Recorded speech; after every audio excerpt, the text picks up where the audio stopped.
Welcome back. We start our news bulletin from Indian-occupied Kashmir, where occupation forces have martyred 2 more youths in Pulwama district. Police said the Kashmiris were killed during a cordon and search operation in the Angapura area of the district. The security forces cornered the Kashmiris before opening fire on them. Police said the operation is still underway in the village. Indian atrocities in the occupied valley have increased despite the fatal COVID-19 pandemic. The occupied valley is reeling under the Indian curfew and communications blackout since August 5, 2019. In a related development, Pakistan has summoned a senior Indian diplomat to register its strong protest against ceasefire violations along the line of control. In a statement, Pakistan military's media wing says Indian forces conducted violations in Haji Pir and Sank sectors, wounding a civilian critically. The military said a woman in Khwaja Bandi village sustained wounds due to indiscriminate fire of automatics, rockets and heavy mortars. In a statement, the Foreign Office said India's deliberate targeting of civilian population is deplorable and against humanitarian laws. It said India has committed 940 ceasefire violations in this year so far. The office called on Delhi to respect 2003 ceasefire pact and allow the UN Military Observers Group to play its mandated role.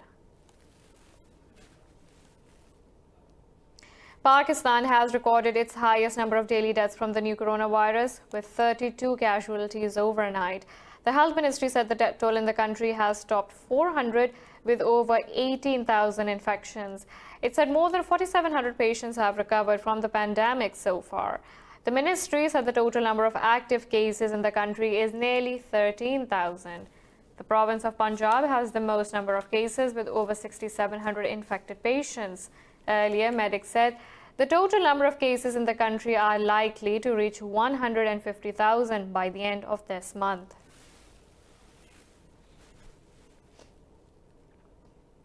In the U.S., the death toll from COVID-19 has crossed 65,000 as 1,788 people succumbed to the disease overnight.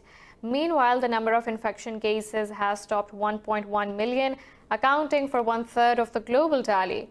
Over the past 6 weeks, more than 30 million Americans have filed unemployment claims as the public pressure is mounting to reopen the country. This report has more. U.S. President Donald Trump has repeatedly argued to end the lockdown measures amid the historic downturn in the American economy. Protesters across the country have also been demanding an end to the restrictions that have brought the nation to a standstill. In Michigan, protesters with firearms stormed the state capitol, demanding an end to the lockdown. In a tweet, Trump called armed protesters good people and asked the state governor to make a deal with them. Despite warnings of a second outbreak, the president remains hopeful of lower death toll in the U.S. than expected. People were thinking in terms of 1.5 million lives lost to 2.2 without the mitigation, and hopefully we're going to come in below that 100,000 lives lost, which is a horrible number. Nevertheless, it's a horrible thing. Could have been stopped. It should have been stopped at the source, but it wasn't. With about half of U.S. states closing in on the partial lifting of shutdown orders, Georgia led the charge with nearly every business free to reopen. In contrast, the worst-hit New York State said educational institutions will remain closed for the remainder of the academic year. California Governor Gavin Newsom said state's stay-at-home order will be altered in a matter of days. I just want folks to know we're getting very close to making really meaningful augmentations to that stay-at-home order. We are, we said weeks, not months, about 4 or 5 days ago. I want to say many days, not weeks, as long as we continue to be prudent and thoughtful in certain modifications. We'll be making, I think, some announcements. But look, PPE is foundational in that, and we still have a lot of work to do. Meanwhile, the White House blocked National Institute of Allergy and Infectious Disease Director Dr. Anthony Fauci from testifying in front of a congressional committee. In a statement, the White House called the move counterproductive and said it is committed to working with Congress to offer testimony at an appropriate time. Earlier, House Appropriations Subcommittee had sought Fauci's statement to examine Trump administration's response to the pandemic. U.S. Special Envoy Zalmay Khalilzad says Taliban attacks on the Afghan forces are endangering the gains in peace process. Khalilzad said the attacks have resulted in a response by the troops which is a negative trend and must be reversed. Citing a UN report, Khalilzad said civilian casualties in Afghanistan have dropped by 29% as compared to last year, but he said civilians still suffer from IEDs, targeted assassinations, and other consequences of the ongoing war. The U.S. envoy said all parties must act now to end the violence in the country. He said the Taliban and the government need to accelerate efforts to release prisoners and lower violence. Khalilzad said both of these steps are the fastest means to intra-Afghan negotiations and a comprehensive permanent ceasefire. He said Afghans must unite in the fight against the COVID-19 pandemic. In Iraq, ISIS has killed 10 members of Hashd al-Shabi forces in an ISIS attack in Salahuddin province. Iraqi state media said clashes broke out between the paramilitary unit and ISIS on several fronts in Makeshfa town and Balad city. In a statement, the Hashd said they have now taken control of the situation, pushing back ISIS fighters. It said the government has also sent reinforcements to supplement efforts and prepare for a possible retaliatory attack. The assault is believed to be one of the largest ISIS attacks since the armed group was defeated in December 2017. ISIS attacks in Iraq are on the rise since April compared with previous months this year. An independent UN human rights expert has warned the Israel's annexation plan will be a blow to the international order. In a statement, UN official Michael Lynch cautioned it will undermine the prospects for a negotiated settlement. The UN Special Rapporteur said Tel Aviv's unilateral decision will subvert human rights in the region. He said the US is supporting and facilitating the Israel's plans. Lynch added, Washington is actively endorsing and participating in a flagrant violation of international law. The official said if the plan moves forward, it would lead to a cascade of bad human rights consequences.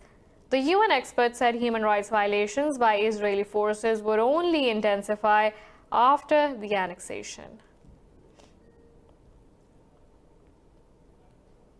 North Korea's leader Kim Jong-un has made his first public appearance in 20 days, ending rumors about his health. State media said Kim cut the ribbon at the opening of a fertilizer factory in Suncheon near the capital, Pyongyang. The outlet said Kim was accompanied by several senior officials, including his powerful younger sister, Kim Jo-jong. Kim's last public appearance was on April 11th when he presided over a Politburo meeting of the ruling Workers' Party. His absence from the April 15th birth anniversary of his late grandfather and national founder, Kim Il-sung, sparked speculations about his health. The North Korean strongman is known to have health problems linked with obesity and heavy smoking. In Venezuela, 17 inmates have been killed while attempting to escape during a riot at a prison in western Guanare City. A military report said 9 people, including the prison director, were also injured after inmates staged a disturbance of public order.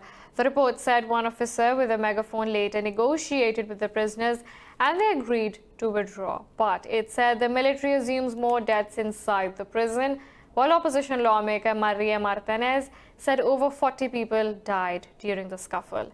A prisoners' rights group said the prison was housing 2,500 felons with a capacity to hold a maximum of 750 inmates.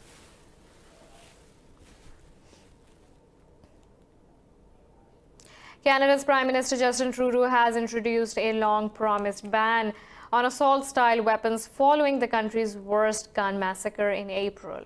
New rules will make it illegal to sell, transport, import, or use 1,500 varieties of assault weapons. In a press conference, Trudeau said most gun owners are law-abiding citizens, but assault weapons serve no beneficial purpose. Prime Minister said these weapons were designed only to kill the largest amount of people in the shortest amount of time. The ban is effective immediately, but there will be a 2-year amnesty period for law-abiding gun owners to comply. We're taking a short break, but stay tuned for more news.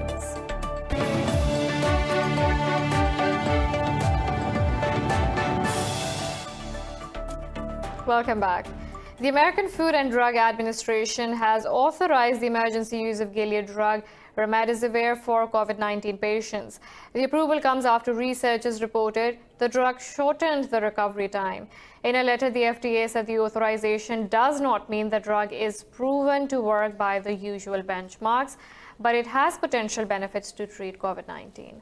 At a White House meeting, Gilead Chief Executive Daniel O'Day called the move an important first step and donated 1.5 million vials of the drug. U.S. President Donald Trump also welcomed the decision and called it an important treatment. Pleased to announce that Gilead now has an EUA from the FDA for remdesivir. And you know what that is, because that's been the hot thing also in the papers and in the media for the last little while. An important treatment for hospitalized coronavirus patients. Meanwhile, a United Arab Emirates Research Institute has developed a coronavirus treatment using stem cells. Now, the World Health Organization says the coronavirus pandemic still remains a public health emergency of international concern. The global health body said countries must follow WHO's advice, which is constantly reviewed and updated with new information on the virus. This report has details. The WHO has reported more than 84,000 cases of the novel coronavirus worldwide in the past day. At a press conference, the body's head Tedros Adhanom said the WHO did not waste time in responding to the coronavirus. He said the virus spreads more widely in countries with weak health systems. The COVID-19 crisis has illustrated that even the most sophisticated health systems have struggled to cope with the pandemic. WHO has grave concerns about the potential impact the virus could have as it starts to accelerate in countries with weaker health systems. Google travel data shows people in Australia and the US have returned to parks and jobs fatigued with lockdown measures. But more people stayed home in Brazil, Japan, and Singapore as these countries' infection cases surged. Ireland has also announced the first steps to easing restrictions and laid out a roadmap for a gradual reopening of the economy. To bring Britain back on its feet, the UK has provided more than 122,000 coronavirus tests in a single day, passing the government's target. Our full-scale test, track and trace model will drive the infection rate down, and the lower the R and the lower number of new infections, the more effective the track and trace system will be. Tracking and tracing will allow us to get R down and hold R down, and so it will allow us to lift lockdown measures. Meanwhile, Russia has registered a record number of COVID-19 cases for the third day in a row, as nearly 8,000 more people tested positive for the virus.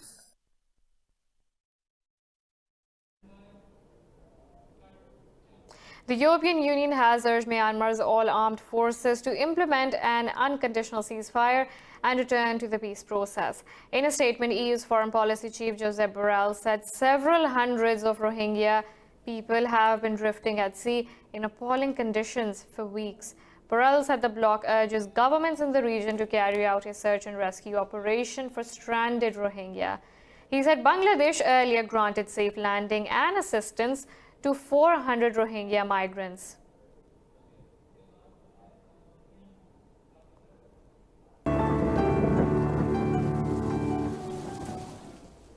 Now let's look at the weather from around the globe.